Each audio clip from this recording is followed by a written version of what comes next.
Clara Fairchild hated quiet nights, not because they were silent. She had learned to love silence over the years. A story you will never regret after watching, and never forget to subscribe. Tonight, the city outside her apartment window was blurred by rain, the streetlights smeared into streaks like watercolor paintings. Each drop against the glass felt like a tiny drum beat, measuring her pulse. She wrapped her cardigan tighter around her shoulders and set down the small brown package that had arrived that afternoon. No return address. Just her name, written in careful, looping handwriting. Clara Fairchild. She hesitated. Her fingers traced the elegant letters as if touching them could reveal the sender. Then she tore the paper carefully, as though disturbing it too roughly would shatter whatever waited inside. Inside was a small, intricately carved music box, its surface gleaming faintly under the dim light. The wood was polished dark, almost black, and the carvings were delicate, spirals, vines, and faces frozen in expressions both serene and sorrowful. She lifted the lid. The mechanism clicked and a faint tune began, soft, melancholy, and impossibly familiar. A prickle ran down her spine. The melody tugged at something deep inside her, something she thought she had buried decades ago. "Hello, Clara," a whisper seemed to say, though the room was empty. Shaking her head, she laughed nervously. "It's just music," she murmured. "Just music." Her grandmother had loved music boxes. She remembered how, as a child, she would watch Etta Fairchild wind one, the metal key turning with a soft resistance. The tune would float out, small and delicate, and Clara had felt even then that the music carried memory itself. Tonight, holding this box, she felt the same eerie tug, but stronger, more insistent, like it was breathing in her hands. Curiosity overcame caution. She wound the key fully and lifted the lid. The tune swelled, haunting, and suddenly she was no longer in her apartment. She was 10 years old, sitting on the kitchen floor of her grandmother's house, watching Etta arrange a row of music boxes along the windowsill. The air smelled faintly of lavender and wax polish, and the soft patter of rain outside matched the rhythm of her heartbeat. Clara gasped and dropped her hand to her lap. Her apartment was still, the box still on the table. Yet the memory clung to her, vivid and tactile, as if she had been transported. She blinked and the vision faded. Her breath came in short, trembling gasps. "What is this?" she whispered. A knock at the door made her jump, the sound sharp against the low hum of the rain. Clara froze. She wasn't expecting anyone, not tonight, and the city streets were nearly deserted. Opening the door, she found Jace Carter standing there, his curls damp from the rain, hoodie soaked through. "You really should get that lock fixed," he said, grinning despite the drizzle. Anyone could walk in. Clara tried to laugh. Anyone wouldn't, though. Not at 10:30 on a Thursday night. He stepped inside, shaking out his jacket. His eyes fell immediately on the music box, resting innocently on the kitchen counter. "What's that?" he asked. "Nothing," she said too quickly. "You sound guilty," he said, raising an eyebrow. "It's a gift," she admitted, "from my grandmother." "I thought she passed years ago," Jace said quietly, his brow furrowed. "She did," Clara said, the words catching in her throat. She didn't tell him about the strange pull of the music box, the memories it conjured, or the sense that something alive was hiding in the wood. She just smiled faintly and changed the subject. Jace stayed a moment, eyes searching hers, then nodded. "You know you can tell me anything, right?" Clara wanted to. She wanted to tell him about the memory that had just unfolded. Her grandmother, the rain, the smell of lavender and wax, the feeling of being 10 again. But she swallowed the words. No one would believe her, and worse, she didn't know if she believed it herself. As Jace left, the apartment felt heavier than before, as if the rain outside had entered with him. She sat back down, her hands trembling slightly as she picked up the box again. The music was silent now, but she felt the pull, faint and insistent, like a heartbeat in her fingers. On impulse, she wound it again. The melody began, soft and haunting. This time, she felt not a memory of her own, but something else. A flicker of someone else's moment, a fragment of a life that wasn't hers. A young man, laughing, sitting at a cafe table, unaware of the shadow at his shoulder. She shivered, pulling back. The box was no ordinary music box. It didn't just play music. It played memory, and now it was showing her more than her own past. Over the next few days, Clara experimented cautiously. Every time she wound the box, she glimpsed fragments of other people's memories. A co-worker stealing supplies, a neighbor's whispered argument, a childhood friend crying silently on a doorstep. Some were beautiful, warm, nostalgic, others sharp and uncomfortable, laden with secrets. She found herself avoiding people, afraid of what the box might reveal. But at the same time, she was drawn to it. Its power was intoxicating, like holding the pulse of the world in her hands. One evening, as she worked at the boutique, she caught Marcus, the manager, slipping a folder into his bag when he thought no one was watching. She froze. The image from the music box earlier had shown her exactly this, a memory she hadn't known she could witness. Her pulse raced. The moon card from her own memory whispered warnings she had tried to ignore. Deception, lies, false light. The music box, she realized, was doing the same, showing her truths she could not avoid. She spent that night pacing her apartment, the music box beside her like a heartbeat she couldn't escape. Wind rattled the windows, and rain streamed down the panes. Clara's mind refused to rest. Memories of her grandmother, her childhood, and the warnings that had always lingered in Clara Fairchild's quiet voice echoed in her thoughts. Some truths cannot be buried, child. They will find their way back to you. She wound the box again. This time she tried to control it, trying to summon a memory she had forgotten. The room shifted and she was 10 again, crouched in the corner of her grandmother's study, watching Etta sort through yellowed letters and photographs. She could smell the waxed wood of the desk, the faint perfume her grandmother always wore, lavender with a hint of cedar. The memory was warm, safe, yet tinged with sorrow.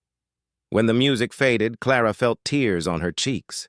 She had never realized how much she missed her grandmother, how much guidance she had relied on and never fully understood until now. The box clicked softly, as if acknowledging her thoughts. It had become a companion, a mirror, a key, but also a burden.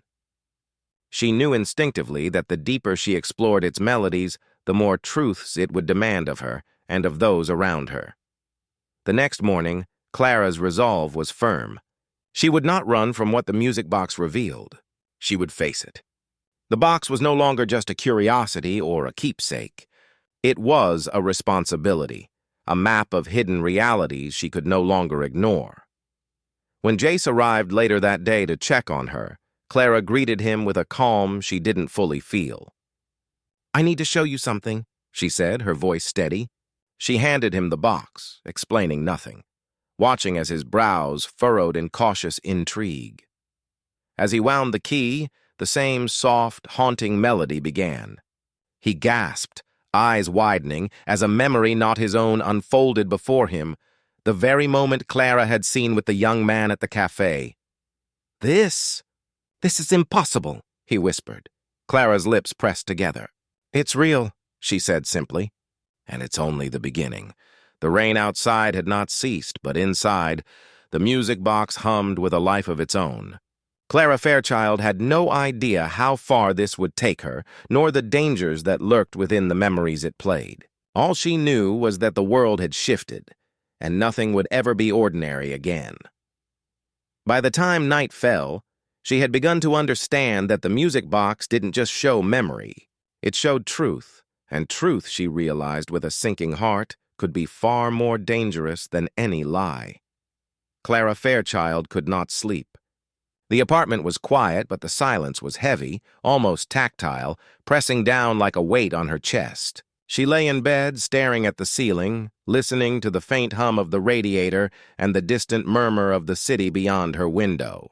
The music box sat on the bedside table, inert for now, yet its presence felt alive, as though it were breathing alongside her. Her fingers twitched, craving the familiar warmth of the box in her hands. She reached out, brushing over its smooth carved surface. The spirals and faces seemed to pulse faintly beneath her touch, vibrating with something she could not name, a rhythm almost like a heartbeat. Clara shivered. Every nerve in her body screamed caution. Yet a stronger, unrelenting curiosity drove her forward. She wound the key carefully. The soft melody poured out, delicate yet haunting. Clara closed her eyes. The first memory that appeared was her own. 10 years old, crouched in her grandmother Etta's kitchen, watching her arrange music boxes along the windowsill. The smell of lavender, wax polish, and rain through cracked windows filled her senses. It was safe, familiar, warm, a memory she had cherished but nearly forgotten. But the second memory was not hers. A rush of colors and images flooded her mind. Marcus, her manager at the boutique, moving stacks of cash in the back office, glancing around nervously as if someone were watching. Clara gasped and gripped the box tightly, her stomach twisting. She had suspected theft, had noticed odd slips in inventory, but seeing it played out in vivid, living detail made it painfully real. Every sound, every shuffle of paper, every anxious glance of Marcus was almost tangible. The music shifted again, darker now, minor notes bending unnaturally.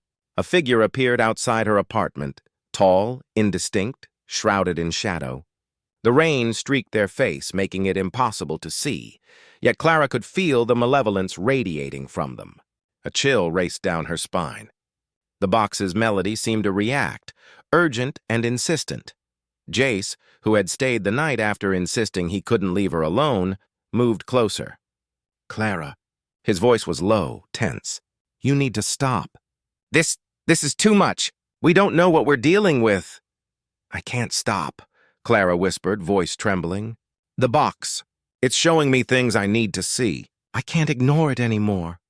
She wound the key further, letting the melody deepen and swell. Another vision emerged. Hers, Marcus's, but also glimpses of strangers, a woman crying silently in an alley, a child hiding from someone in a shadowed room, a man pacing nervously in an office. The memories overlapped and intertwined, each one vibrating with urgency, each one crying out for attention. Suddenly the front door creaked. Clara froze. The hair on her arm stood on end.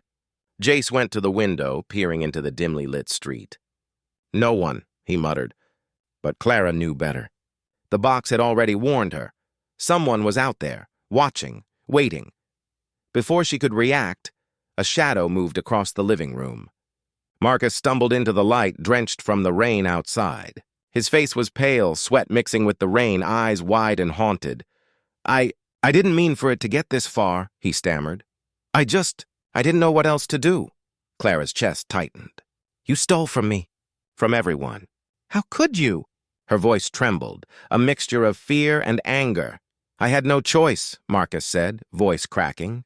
Someone made me. They threatened me. They said if I didn't..." His words faltered. The music box pulsed in response, notes growing louder, urgent, almost alive. Memories spilled out into the room, overlapping. Marcus's guilt, Clara's visions, Jace's worry, fragments of danger she could not yet name. The air vibrated, thick with energy. "Who made you do this?" Clara demanded, gripping the box tightly. Before Marcus could answer, a shadow passed the window again. Clara turned. The figure from before, shrouded in darkness, stood outside watching. The music box's melody escalated, frantic and insistent. "It's here," she whispered, voice barely audible. The figure moved closer, then vanished as suddenly as it had appeared. The music continued, memories spinning faster, mingling with reality. Clara felt herself drawn into the visions, images colliding with the present. Her grandmother's study, her childhood, Marcus's betrayal, the shadowy figure outside, all of it blending into one chaotic, urgent whole. "Clara, stop!" Jace shouted, grabbing her hands. "I can't! I have to see it," she cried. "I have to understand." The box's lid lifted slightly on its own. The melody twisted, mournful and intense. A final memory surged forth. Clara, confronting Marcus, confronting danger, standing alone amidst secrets and shadows. It was her but not her. The version of herself she saw was trembling, afraid, yet determined, ready to face the consequences of knowing too much. Tears filled her eyes. "Grandma, I don't know if I can do this," she whispered. The music softened, a single note lingering like a heartbeat. Clara realized that the box was not punishing her. It was guiding her, urging her to face the truths she had been too scared to confront. Marcus collapsed to his knees, sobbing. "I'm sorry. I didn't know what else to do. They threatened me, the collector. They said if I didn't steal, you'd—" He stopped, shivering. Clara's grip on the box tightened. "The collector?" she asked. Marcus nodded, fear etched into his every feature. "They've been following you, watching us, waiting for the right moment. They want the box. And if they can't have it, they'll come after you too." The music box pulsed, warmth radiating into Clara's hands. It was more than a key or a tool. It was alive, responding to truth and intent, resonating with courage and fear alike. "We can't run," Clara said, voice steady despite the tremor in her chest. "We face them. Together." Jace put a hand on her shoulder, nodding firmly. "Together," he echoed. The rain outside had stopped, leaving the streets slick and empty. Clara wound the box again, letting the music fill her senses, letting the memories guide her. Shadows moved in the periphery of her vision, fragments of the past and possible future intertwining. She could see herself confronting the shadowy figure, Marcus making amends, Jace ready to stand by her. And at the center, the music box glowed warmly, like her grandmother's hand on hers. She stepped forward.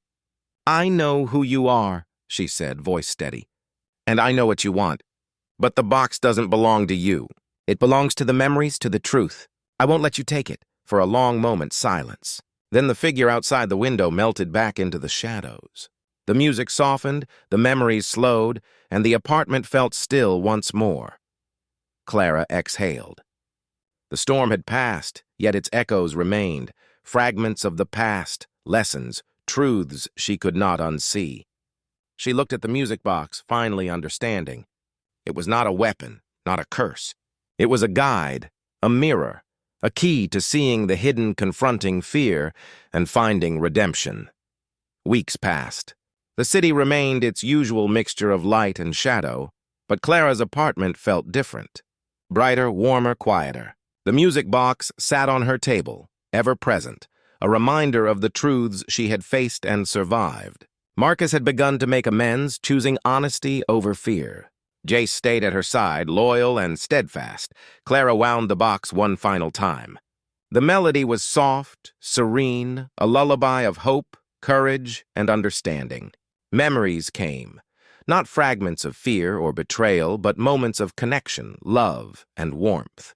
She could see herself fully now, strong and resolute, a reflection of all she had endured and all she had learned. Her grandmother's voice seemed to whisper in the quiet corners of her mind, gentle and approving. "You have learned, child. You have faced the truth, and now you hold it wisely." The music box's song lingered faintly, carrying the weight of memory and promise. Clara realized finally that memories were not just echoes of the past. They were guides for the living. Courage was not the absence of fear, but the willingness to face it, note by note, memory by memory, until clarity and hope could be found. And somewhere, far away, Clara Fairchild's spirit watched, smiling softly. She had left Clara the music box, knowing that one day her granddaughter would be ready. The box would always be there, a gentle guardian, a reminder that the past, the present, and the truths we fear most can lead us to redemption. Clara closed the lid, a soft smile touching her lips. The city outside was still, the streets slick with rain, but inside her heart there was quiet and there was light. The music box waited patiently, knowing that someday it would play again, and Clara Fairchild would be ready.